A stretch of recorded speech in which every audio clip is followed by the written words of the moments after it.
It's Nature Wins podcast, a climate adaptation journey. I'm your host, Maureen Aylward. This is Cape Anne's climate story, a storied place. Gloucester, Rockport, Essex, and Manchester by the Sea. Coastal communities of people who know their way around a storm, but were vulnerable to climate threats and working on coastal resilience. It's Nature Wins podcast. I'm your host, Maureen Aylward. We are talking about Cape Anne's waste story in this episode, looking at municipal waste issues, innovative composting approaches, and how the responsibility for consumer waste needs to shift to the producer of that waste, businesses and industry, through product stewardship. The first segment features Sharon Byrne Kishida, solid waste municipal consultant, who will tell us about her role on the Massachusetts Product Stewardship Council and give us the backstory on solid waste and recycling on Cape Anne. In the second half of the show, I'll talk with Conor Miller and Andrew Brousseau from Black Earth Compost about the details of composting and how this inspiring company is bringing innovative compost services to Massachusetts. Sharon Byrne Kishida, thank you so much for joining me on Nature Wins podcast. Thanks for inviting me, Maureen. It's great to have you here. We're in the Streamography studios here in Gloucester to talk about the ever-growing problem of waste. But before you and I have a conversation, I'd like to just tell the audience a little bit more about you. Sharon Byrne Kishida is a planning committee member for the Massachusetts Product Stewardship Council that advocates for product stewardship and legislation for mattresses and paint and extended producer responsibility legislation for packaging. A longtime resident of Rockport, Sharon recently retired from MassDEP, where she served 23 years as the Regional Waste Recycling Coordinator for the Northeast District Number 3. That's 39 cities and towns north of Boston. She is a municipal solid waste consultant and a member of the Cape Anne Climate Coalition Legislative and Interfaith Climate Justice Committee. Sharon, welcome. Thank you again, Maureen. It's great to be here. We have a lot to talk about. Cape Anne's waste story. But as we get into it, I know that you've had a long background of working here in Cape Anne and longtime resident of Rockport. Before we went on the air, you were telling me about CERC and your time there. It might be fun just to mention that before we get into waste. Yeah, that was, my husband was working in Gloucester, or my boyfriend was working in Gloucester, and we got married. I was working in Boston at the time. And when we got married, I moved to Rockport, and it was a really long commute, and I wasn't really happy with my job, but I was doing sales and marketing. And I knew of CERC because I actually had used their services in my current job and thought this would be such a great job. It was a very young, exciting, kind of cutting-edge group of people that liked what they were doing, and it just seemed like, boy, this would be a really wonderful fit. And I was lucky enough to get a job At CERC. at CERC. Yeah.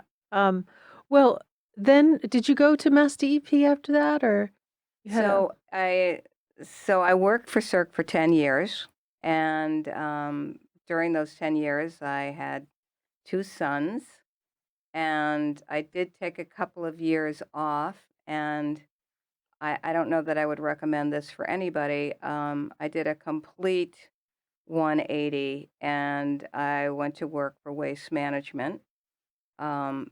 Maybe some of you that are listening to this will remember that at one time, waste management, well, it was Hiltz, then it was waste management, and then it was Hiltz again. But waste management really was doing most of the municipal collections on the North Shore. They were the only player, and so I started there as the dispatcher. They'd never had a female dispatcher. I My mother was quite alarmed about this change in my career, but I had been serving on Rockport's recycling committee.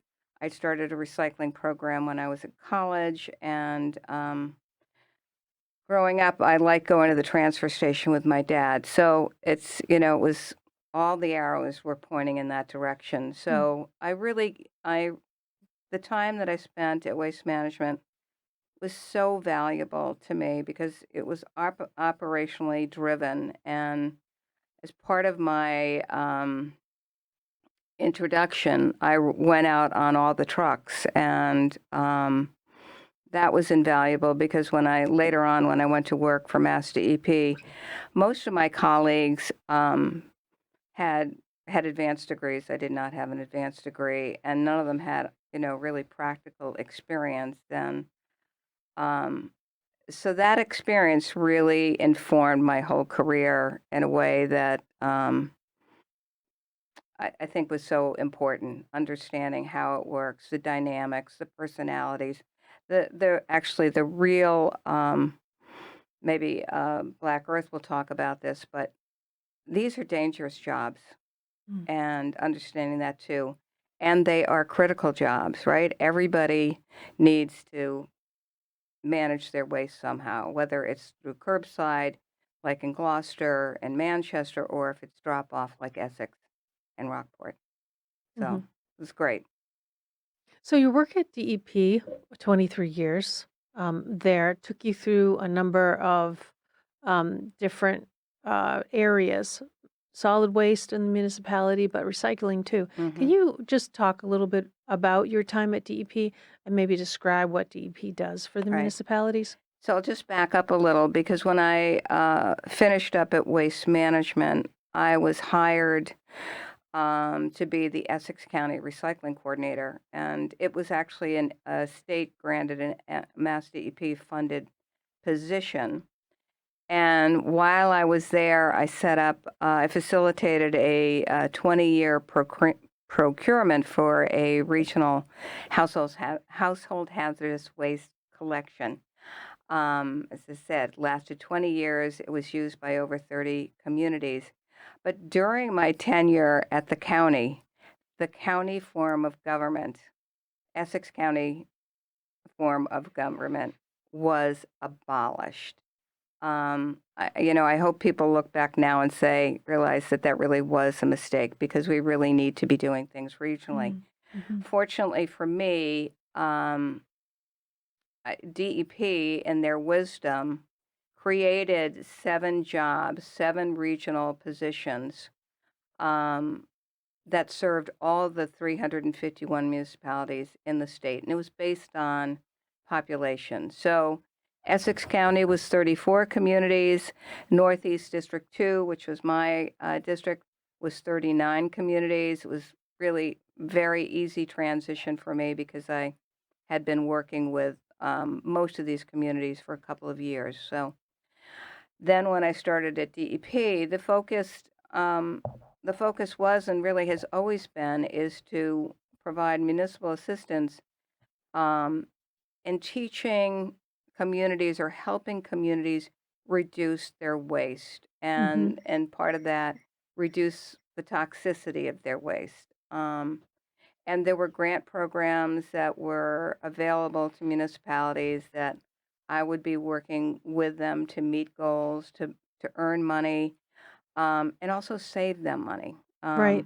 Right. I So mean, isn't that the focus for municipalities right now for waste reduction?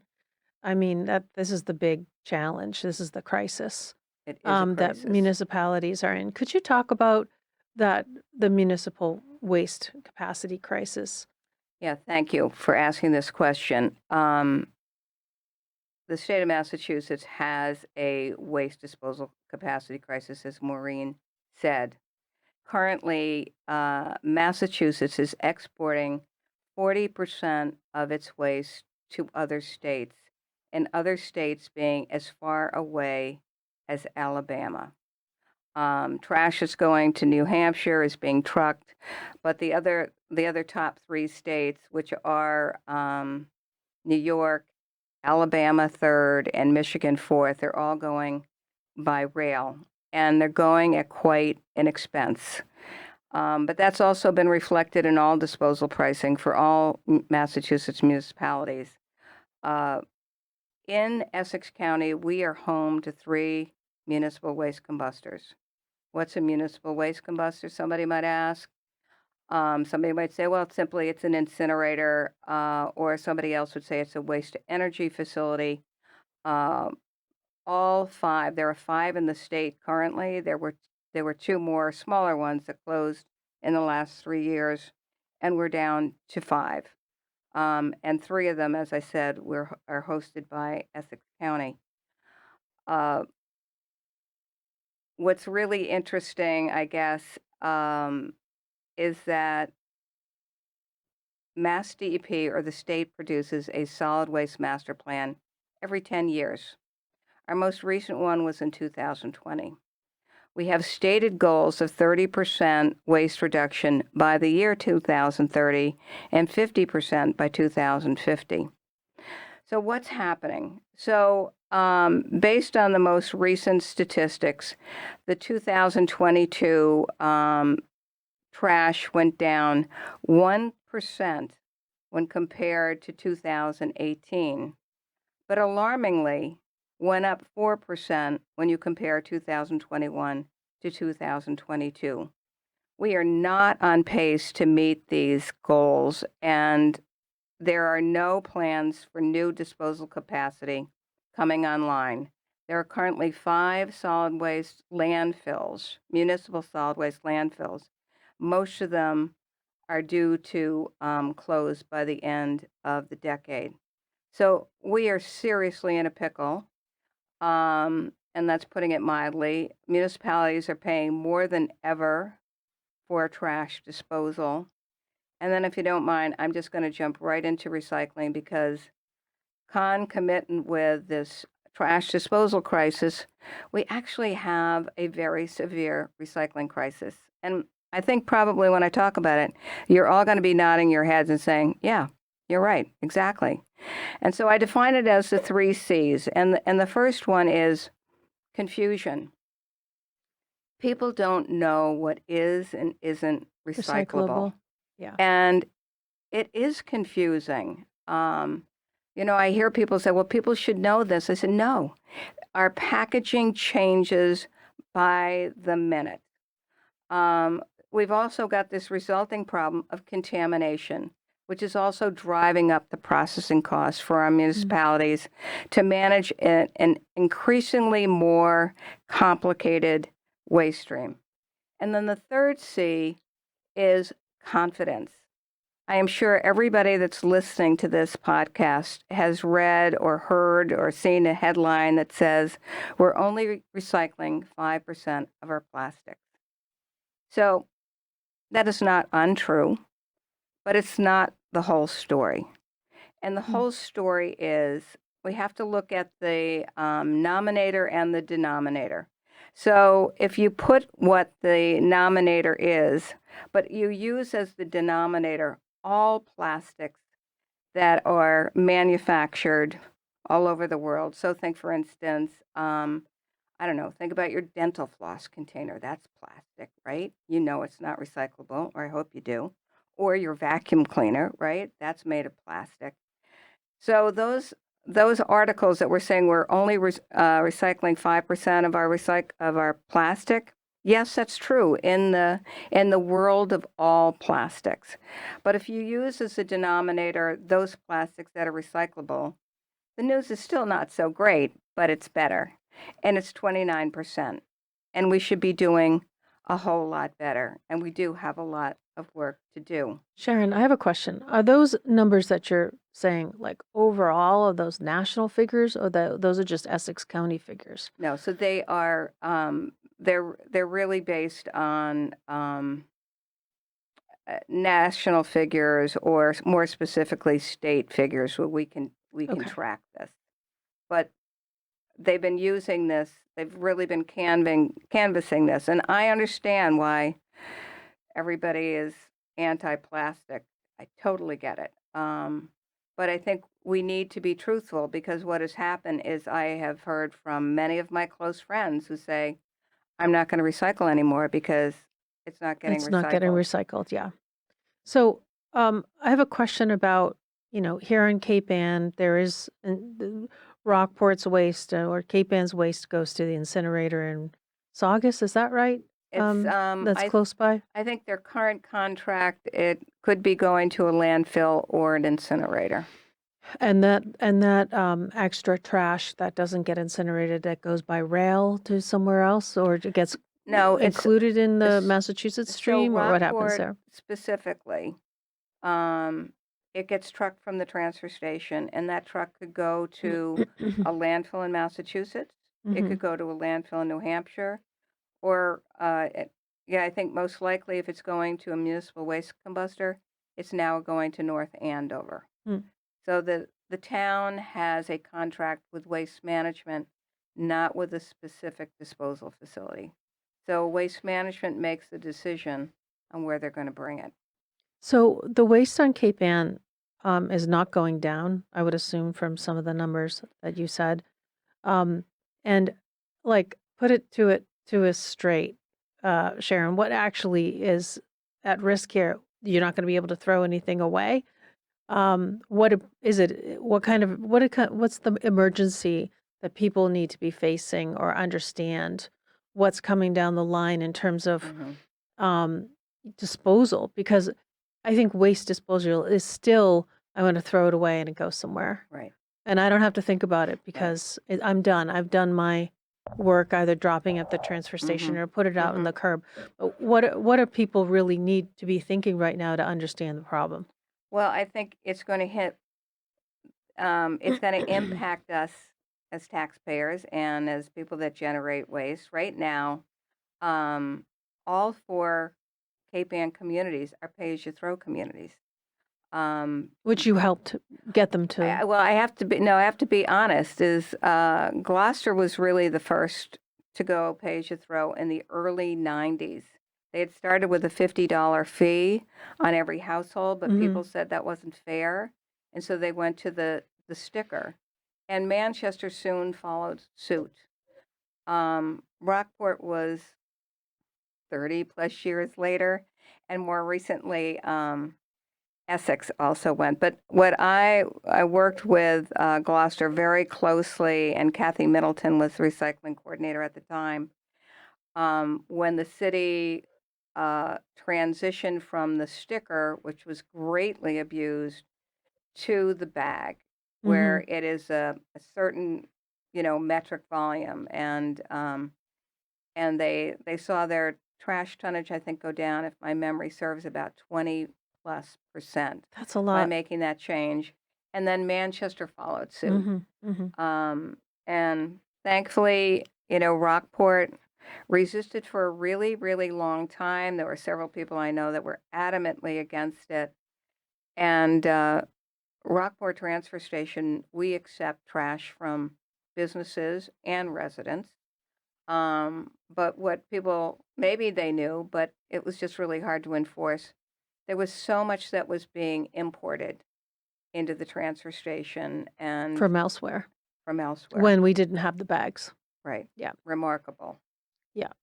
So just going back to help people to understand the crisis that's ahead, if the landfills are closing by the end of the decade, so that's this decade, by 2030, That's right.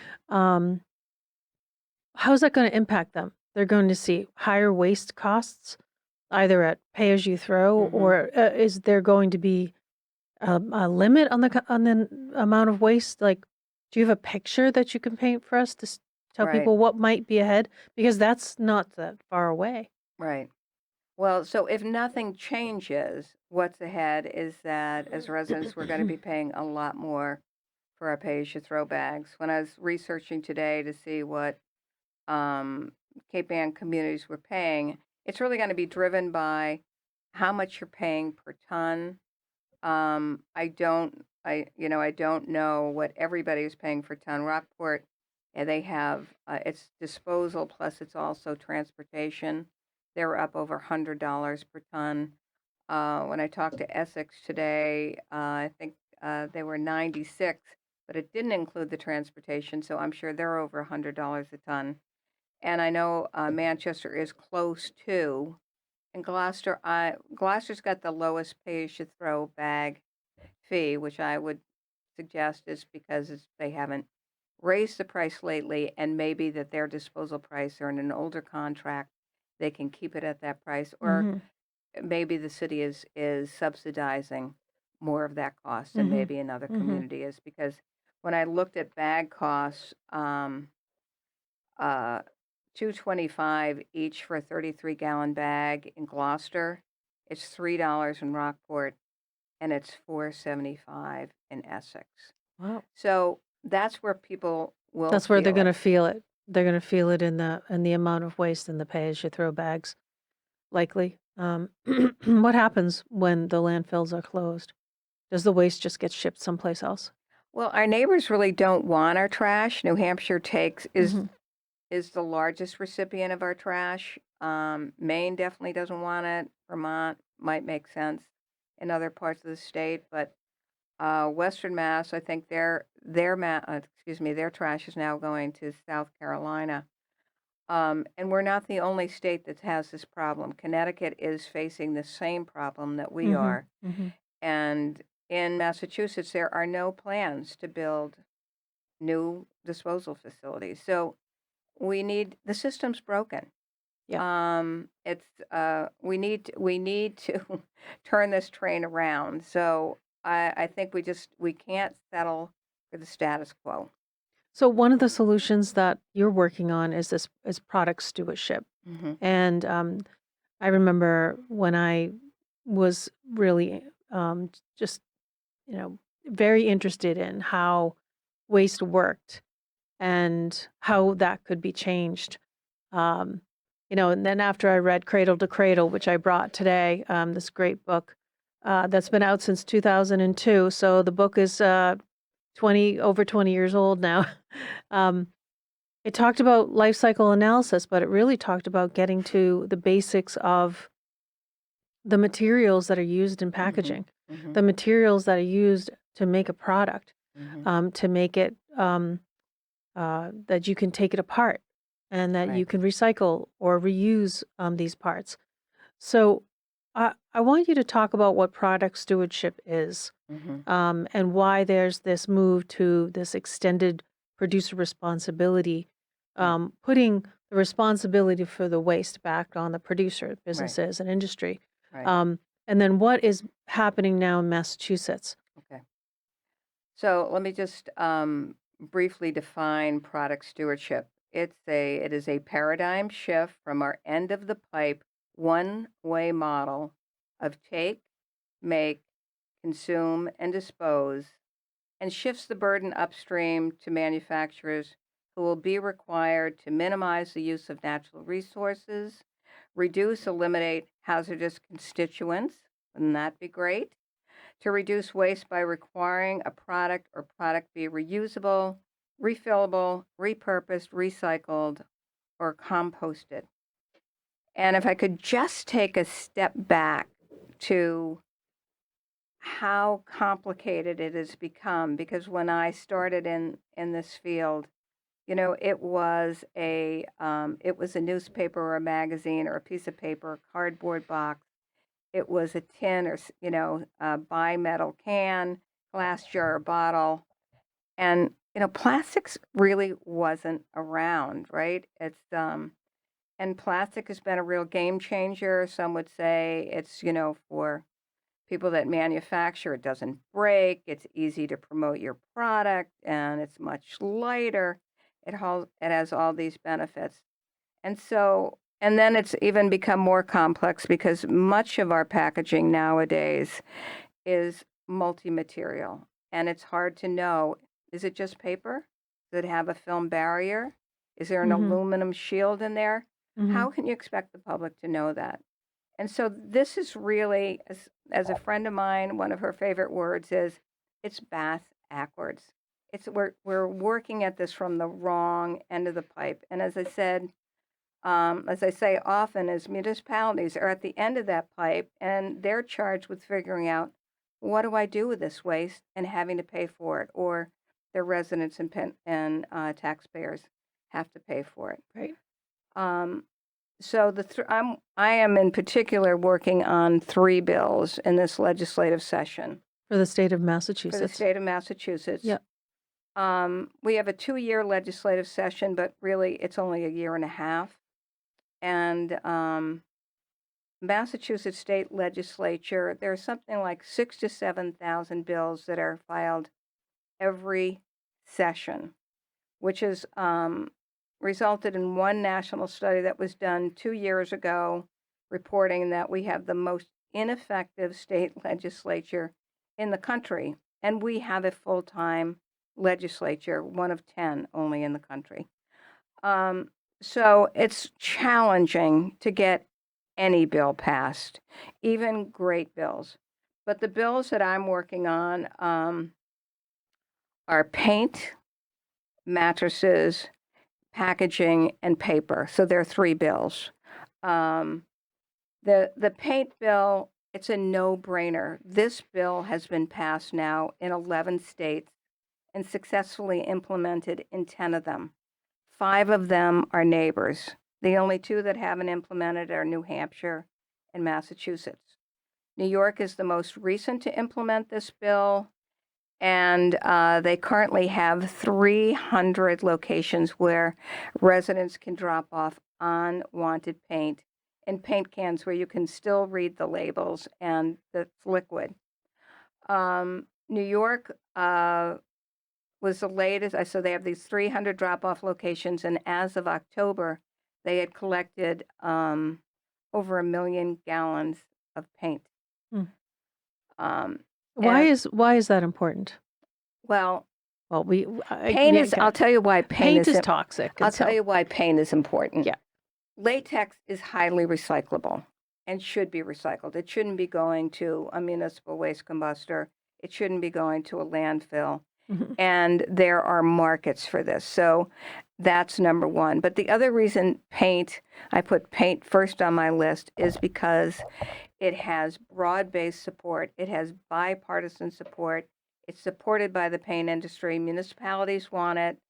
Mass Municipal Association wants it. And for instance, Home Decor, the paint store in Beverly. Gloucester. Yeah, they have 19 stores from Gloucester to Worcester. They support it. So we need to get one over the finish line. We need to demonstrate to our legislators and the public that this makes sense. Mattresses, I can tell you the impact that mattress is having. November of 2022, mattresses were banned from disposal. Mm-hmm. And they were banned from disposal because they're highly recyclable. But what has ensued is that the pricing to recycle, to get a mattress picked up at the curb and get it recycled, the costs are just crazy. So, for instance,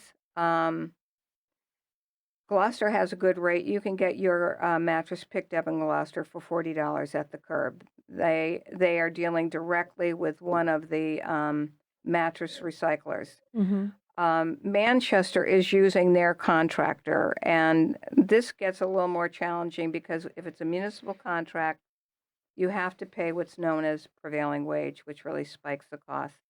If a woman from Manchester called me a couple weeks ago to say that she had a twin mattress that she wanted to get rid of, but in Manchester it would cost her $150 to get it collected.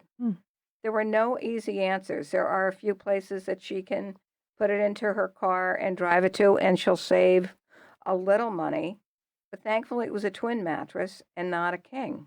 So we really need to have mattress product stewardship because, number one, Connecticut and Rhode Island both have it. And we should have it because it's so much cheaper for their residents to recycle their mattresses.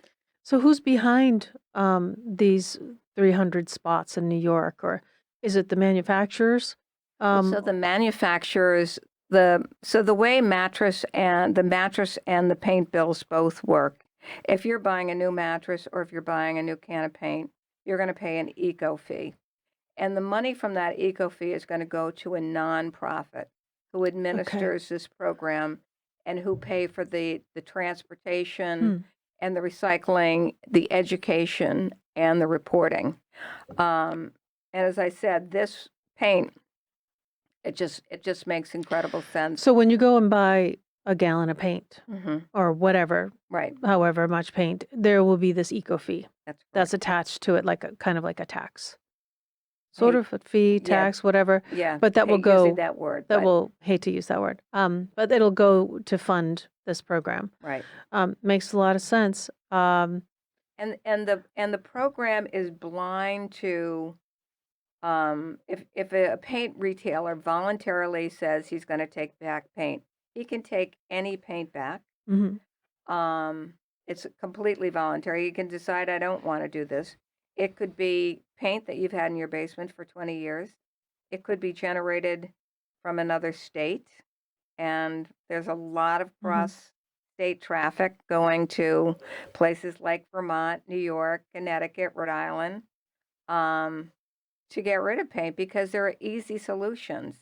Most of Cape Ann communities have an annual hazardous waste event. Yeah. But Rockport doesn't. It's, the last one was in 2022. Not sure when the next one is. Sharon, in just the couple of minutes that we have left, it's gone by fast. I wanted to ask you more about that plastics and paper, also that's pending legislation. Okay. And we're going to have a whole program on plastics apparently because there's so much interested in this, and I think that there's just more for folks to talk about. But Right. I would, here's what and so the third product stewardship bill is packaging and paper. And if I had a fourth bill that I would be focusing on, I would be focusing on the bottle bill, the right, expanded bottle bill. I'll get myself into trouble if I start talking about the plastic bills because I'm just not as informed as I should be about those. But I think a bottle bill would be very instrumental. The language of this latest iteration includes, a much higher recycled content. We're not going to get rid of plastic, but I think what we really need to be doing is we need to demand that there is recycled content and that they are reusable or recyclable, or in some cases maybe refillable. I think that's where it's a very lofty goal to say we're just going to eradicate plastic. Yeah, I mean, that's none of the table. I think it's going to be a step process, Right. right? When we have to start, you have to start somewhere, and I think that the state of Massachusetts should be at the forefront of this, and hopefully the product stewardship law will come into play. We are woefully behind. Woefully behind. I mean, really, like when Maine started it, I thought Massachusetts cannot be far behind, but it looks like we are far behind. Maine has 9 bills, and we really don't have any. Well, wow, that's a lot. Maybe I could take a picture of this. We are going to be able to share resources and other information in our podcast notes.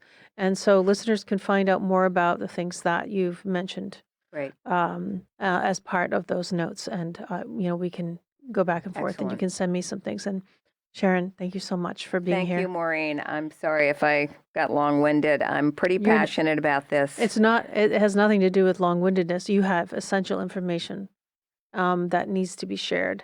And we hope that you'll return back when we have another conversation about plastics. We're going to take a short break right now where we'll hear from Nature Wind's sponsor, Common Crow.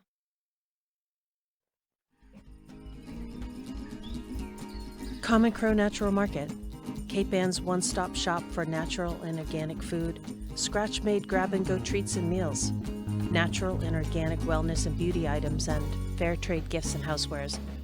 Kind service and knowledgeable staff will help you make the best choices for you. Our passion feeds you.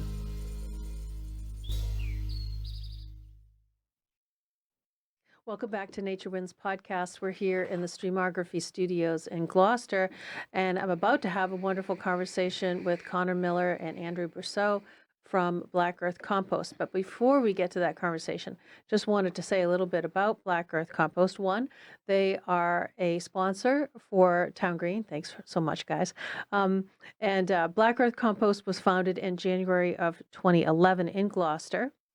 It originally was a one-man show and a one-truck Cape Ann company, and it's steadily grown to become the leading full-service compost company in New England.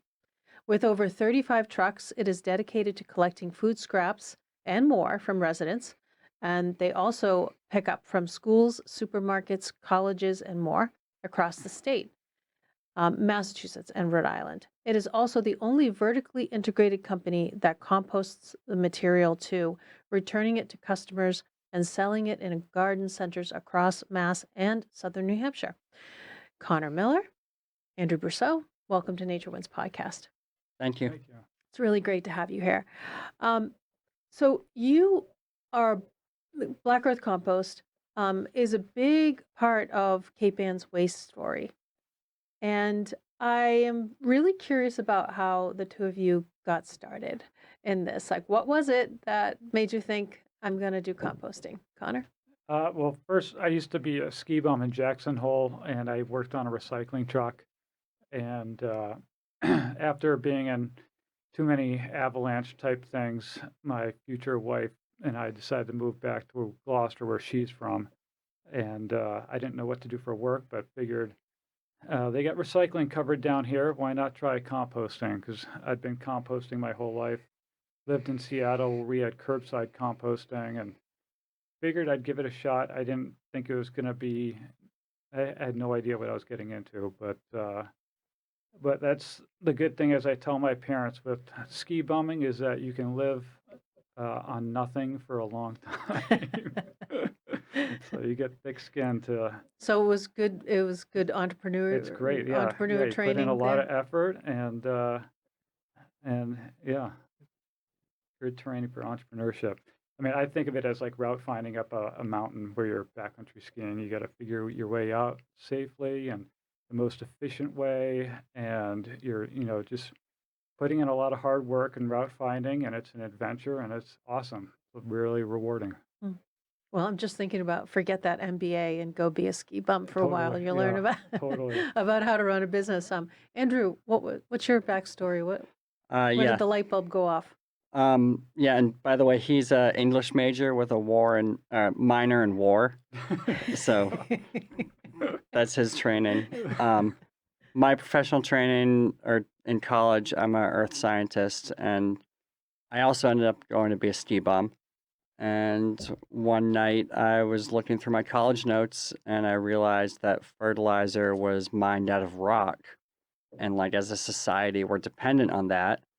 And that was my light bulb moment. I was like, shit, we got to do something different, like recycle this fertilizer back to be used again. Because right now we just use it one time and then have to go back to the mines.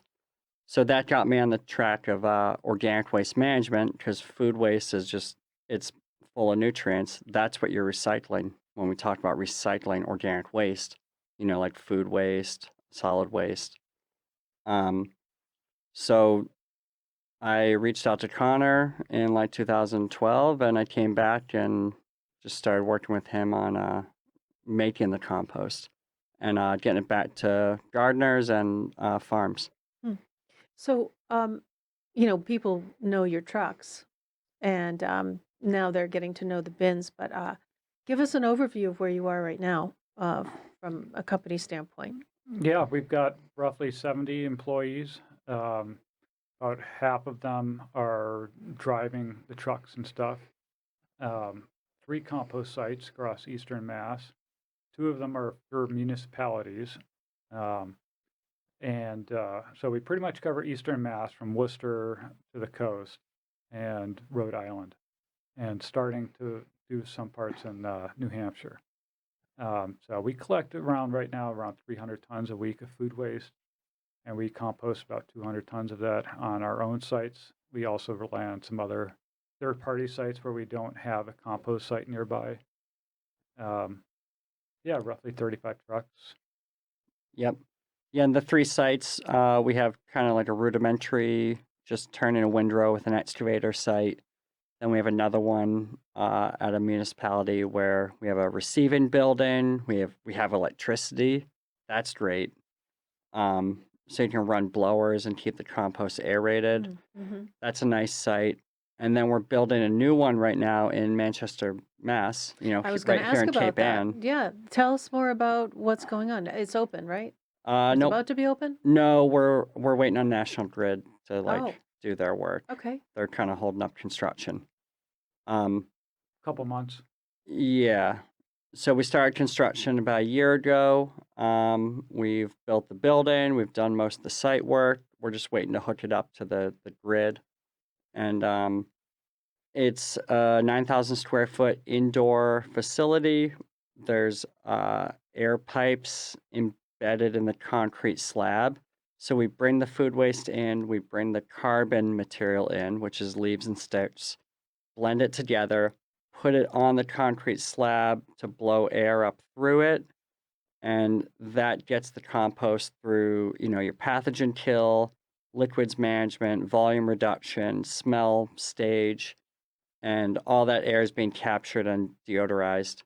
So when the material comes out of the building, it's like black, the food's gone, and it's like ready for farms at that point, or a little more curing. We're ready for homeowners. So is this is this a game changer in the type of compost facility that you have? We'll see. Okay. It could be in that Massachusetts, it's hard to find a place to do this. And if we can do this, without having any kind of issues of, smells or birds and stuff like that, then that just means we could do it in other areas more easily and not needing a huge buffer. And Hmm. Yeah, we've had to, because as a company we've developed in Massachusetts, which is high land value. There's no land. High labor wages. All these factors means that we've had to hone our model to that. So we're learning how to build a compost site that can exist close to neighbors, Hmm. because that's the only land that's available. Right, right. And it's municipal land. And Right. it's on a landfill Oh, that's right. It's on on the top of that. landfill. So we're also looking at those type of properties, Huh. because that's Nobody's going to build on that. Nobody Yeah. can build on that. Yep, you can do solar, Solar. but Yeah. yeah. So it's in Manchester. It sounds like Manchester was a good partner in working with them, a 30-year lease. Yeah. Is Yep. that right? And it's right here in Cape Ann. And Manchester gets a benefit? I Yeah. was Yeah. a little unclear about what the benefit is, and is there a benefit for the other Cape Ann communities? Yeah, so both.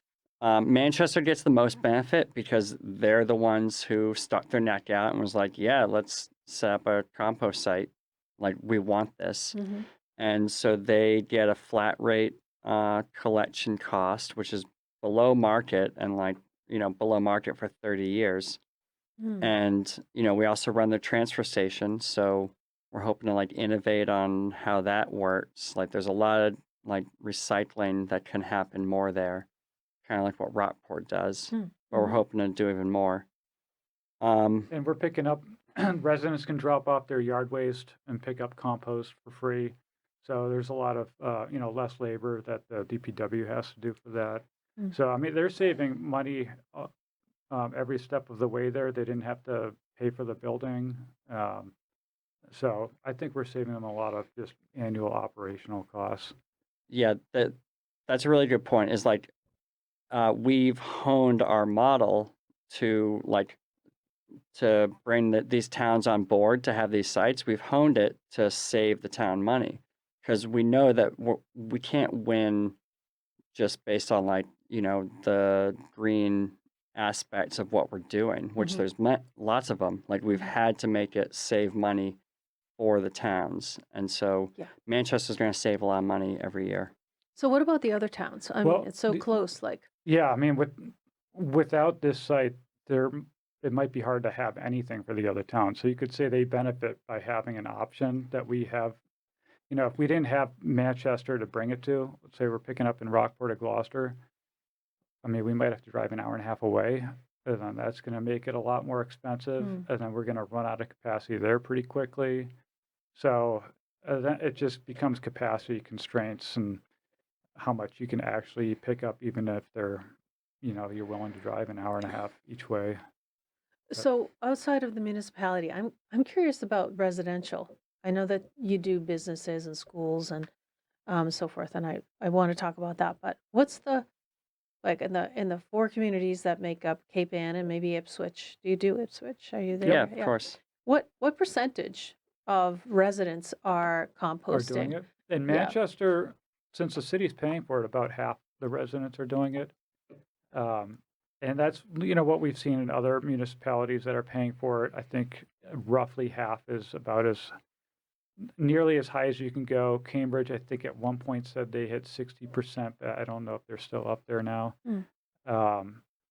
But then, it all depends on how much effort the city puts in. Are they buying the bins or subsidizing, right? So there's a gradient from 1% to 50%.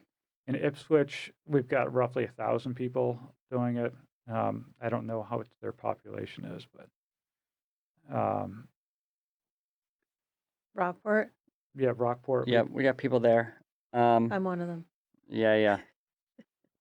I think the big picture is this model that like every 10 towns needs a site, like what we're doing in Manchester. Right. And then the other 9 towns all benefit from everything Conor just Mm. said. Yeah. The more tight we can have these sites, the less commuting hours. Everything just gets more and more efficient. And the opposite would be like a huge anaerobic digestion site where everything has to move like within a 3 or 4 hour radius to that site to keep it filled and busy and all that. And then you have tons of huge trucks converging on one site to Yeah. ram food through. Well, since you've mentioned that, could you explain a little bit more about what an anaerobic digester is? And is that something that you're moving forward We're not to? moving towards it. You're not No. moving forward to it. Okay. It's kind of a thing that still needs to be done in the state because the state's not going to be able to compost everything. And there's some feedstocks that really can only go there, like what? like liquids from a beverage facility, or like washed down liquid from like ice cream parlor. Yeah, large Mhm. industrial wastes where you can pick them up in, very large amounts at one time. And And it's moving in a tanker truck Oh, rather than okay. like a solid material we can compost. Yeah, I mean, you can't take liquids. Yeah, no. yeah, we don't want liquids. So the anaerobic digestion is taking food waste and it's converting it into methane by, it's breaking down without oxygen. So the primary goal is to create methane. They call it renewable natural gas, but it's converting food into a Fossil fuel. hydrocarbon for Yeah. combustion. So it's not like the same thing as compost. Our goal is to put that energy into the soil and not use it for, grid power or something. Yeah, like notice when people talk about anaerobic digestion, they don't talk about the nutrients or fertilizer at all. It's an afterthought. They're just talking about squeezing the last bit of energy out of the food waste, and then the nutrients end up in a gigantic pool in the back that has to be like spread. Mm, Um, that doesn't sound good.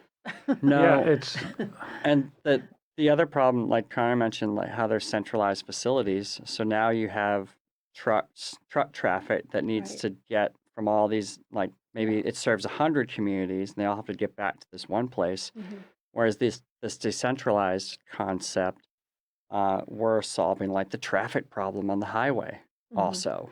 Yeah, You we know, think of it as like the Austrian model versus like the big waste anaerobic digestion model. Because in Austria, roughly 70% of the food waste goes to over 400 farms where it is composted and used on the farm to grow more food. And so they don't have to import nearly the amount of fertilizer. We were talking to a composter in Scotland today, and she said the farms all around their compost site exclusively rely on their compost. They don't use any fertilizer. Yeah, and since the Ukraine war, Yeah. they've had new farmers coming to them because the price of fertilizer has gone up 300%. Like of mined fertilizer that you import, that price is up 300. So these farmers are coming to this Scottish composter asking for compost because all these other farmers are growing everything they need Hmm. on that compost. So, it's composting is sounds like in Austria and in Scotland. It's part of the culture. The farmers are all part of it. Is Yeah. that happening here too, or is there more room? Is there more room to grow? Yeah, In We- terms of like building the culture, you already have built that. well, I mean, all the there's land's taken up.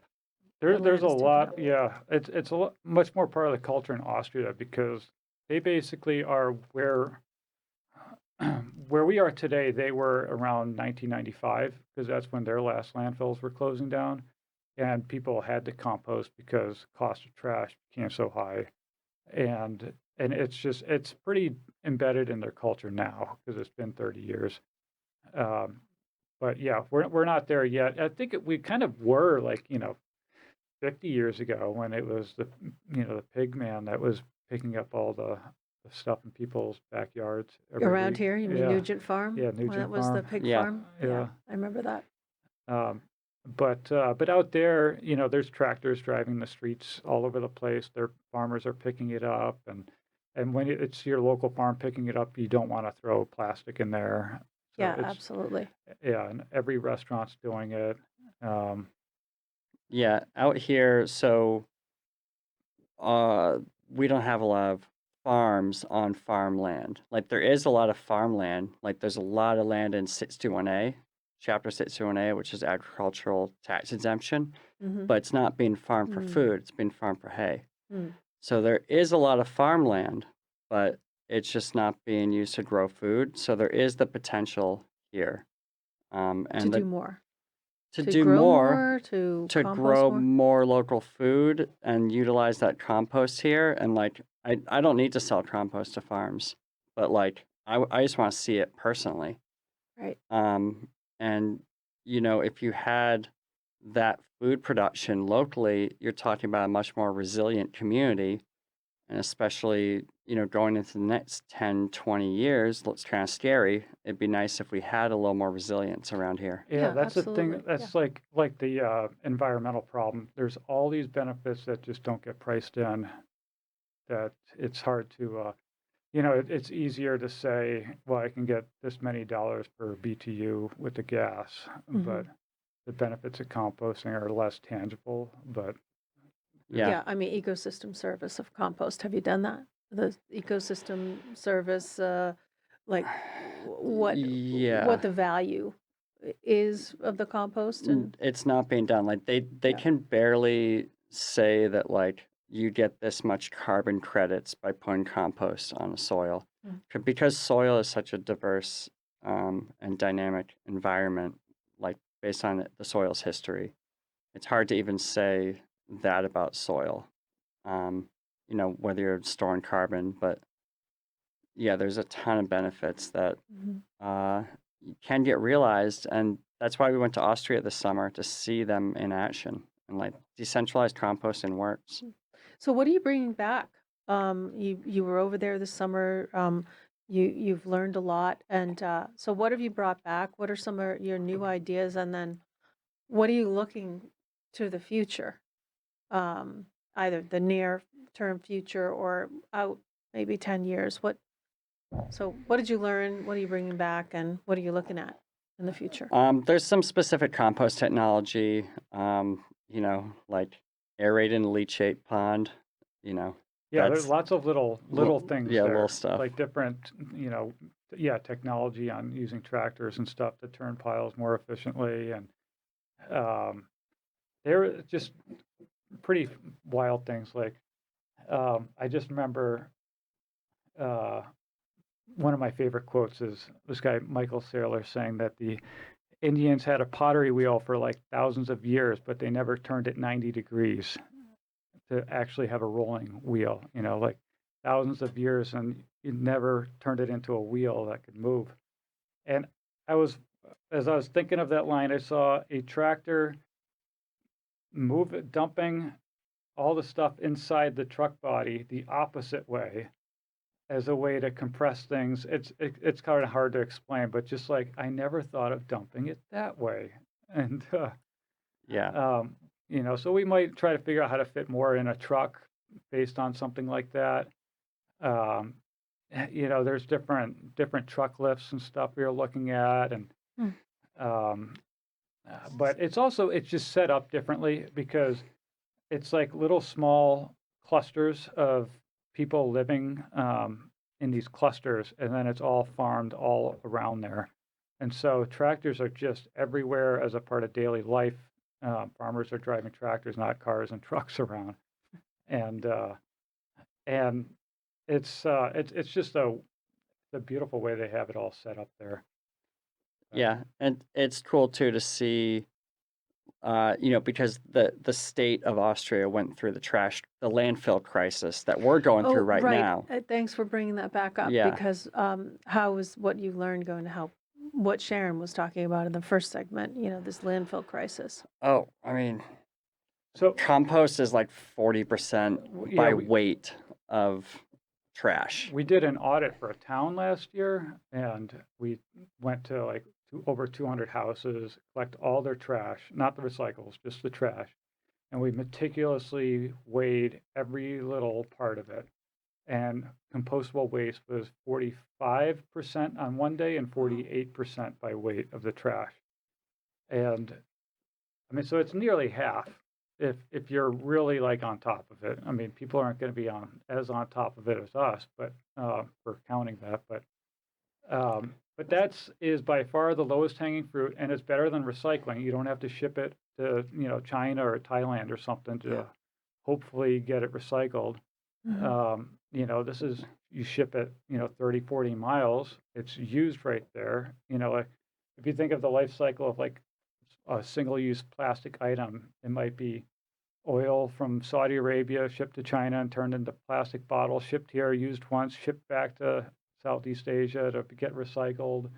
Yeah. And it's like went around the world. But here, you take the food, you move it 30 miles, it gets composted. You move it 20 miles as compost, and it's grown more food again. Mm. It's really a Yeah. beautiful thing. yeah, and It's a like beautiful thing. compostable, compostable plastics are getting better and better. And like the cups aren't melting in your hand anymore if you put hot stuff in them. Yeah. And they're breaking down really well without residuals. And the more we can make things with compostable plastic, which Seaside Sustainability did a test in the ocean, and it is completely dissolved, I think within a month or something in the Mhm. ocean. Plastic, it's not just waste. If you don't recycle it too, like it's often pollution, it gets in the water, it disrupts hormone systems, and and compostable plastics are just Yeah. Well, we're like into reuse where it's possible, but like there's a ton of situations where you need a single-use item, and compostables are a great solution to that. And when they're certified, then it's certified so when it does break down, it's not toxic to the soil, the plants that might grow in it, or the people that might grow food from it. So we're all about certified compostable items. Well, there's a lot of greenwashing out there, right? In terms Absolutely. of compostable products and even compostable bags or biodegradable.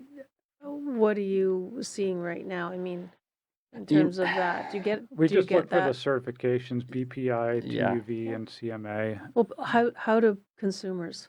What would you say They to help consumers figure this out? they need to look at for the certification, BPI, CMA, or TUV. And like that's, we don't even want to go deeper into it. We don't want to get involved in vetting one thing versus another. We just stand behind the certifier Mm-hmm. and Mm-hmm. and that's enough for us. And really, from a legislative standpoint, that's what we want to see is stopping like greenwashing, like people using the compostable word on a product without the certification. Yeah, that and the stickers, produce stickers. There's like Canada, they're compostable. Are they not compostable here? No. No, and that's so No. one Huh. thing that fits through our screens when we were screening the compost. We have to manually pick those things out. Oh, that's Yeah. gotta be The terrible. biggest Oh, pain. yeah. Yeah. I'm no fan of those stickers. Every Yeah. time they come in, I'm just taking them off. Yeah. You want to make $20 an hour at the compost site? Yeah. I'm pretty good at sweeping through. Yeah, it's Um, not just an issue for compost though. It's same with digestion because they go through their strains and then it's out in the I fields. don't know. They're like a plague. Yeah, and it's those a stickers. simple- Like, how do you? It's a simple solution. Is there a way to get just They to have make them compostable compostable? ones. Yeah, and it's something I Just think bipartisan people can get behind. You know. Yeah. Like. Yeah. Yeah, there's so much. There's so much to do. Are you gonna save the world with compost? Yes, and I think that food waste should be viewed as a national resource, and getting the stickers, like making the stickers compostable means that that resource is now of a higher grade, and I think when you start thinking like that, then you can view what we're doing as a national security issue, because like we're dependent as a nation on bringing fertilizer Mhm. into the port of Louisiana every year, every winter, and then bringing it up on barges every spring to fertilize the.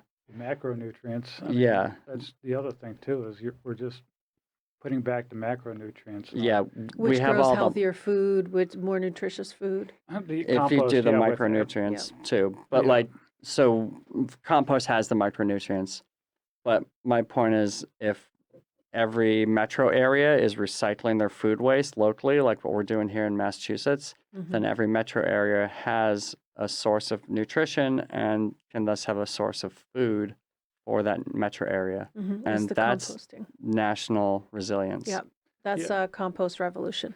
Yeah, I mean, the other thing is, so you're making the soil healthier, but you need healthy soil to make healthy food.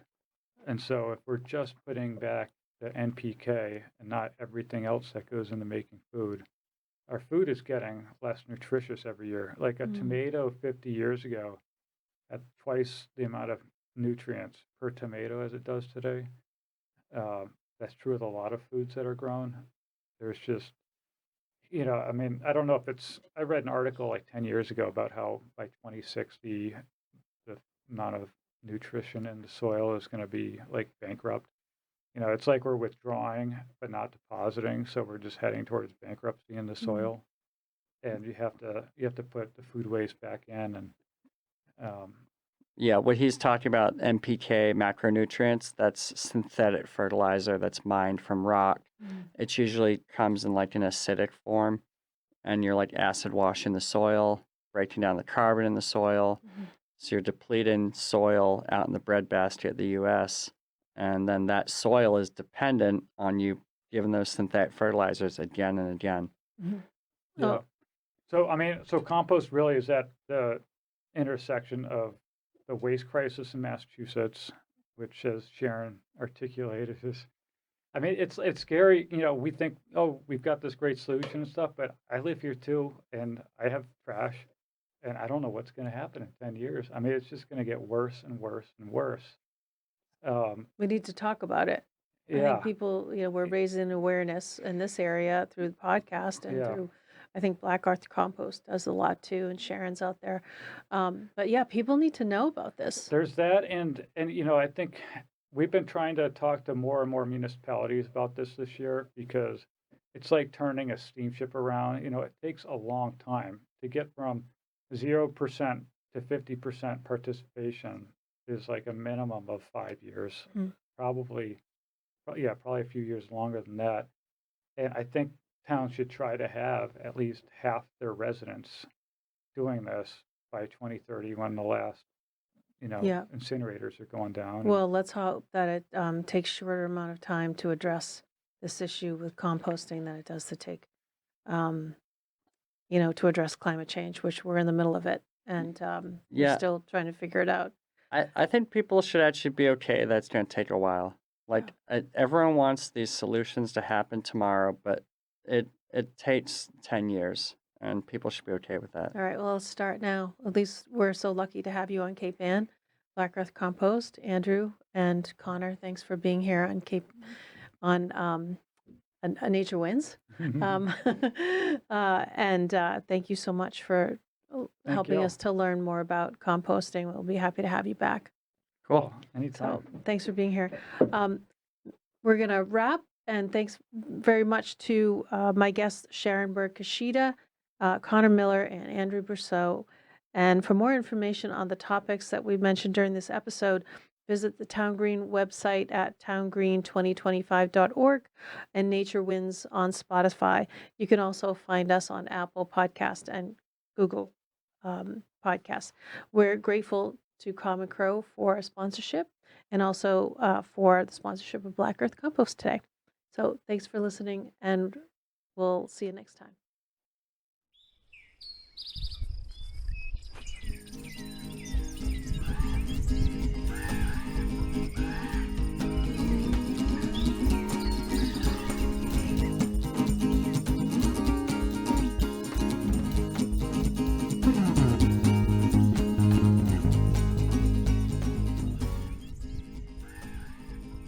Nature Winds is hosted by Maureen Aylward, produced by Town Green, directed by Streamography. Corey Rinn wrote our theme song, Can't Buy Back the Rain from the Sky. The show is recorded at Streamography Studios in Gloucester, and GL Designs does our graphic design. Nature Winds is sponsored by Common Crow Natural Market.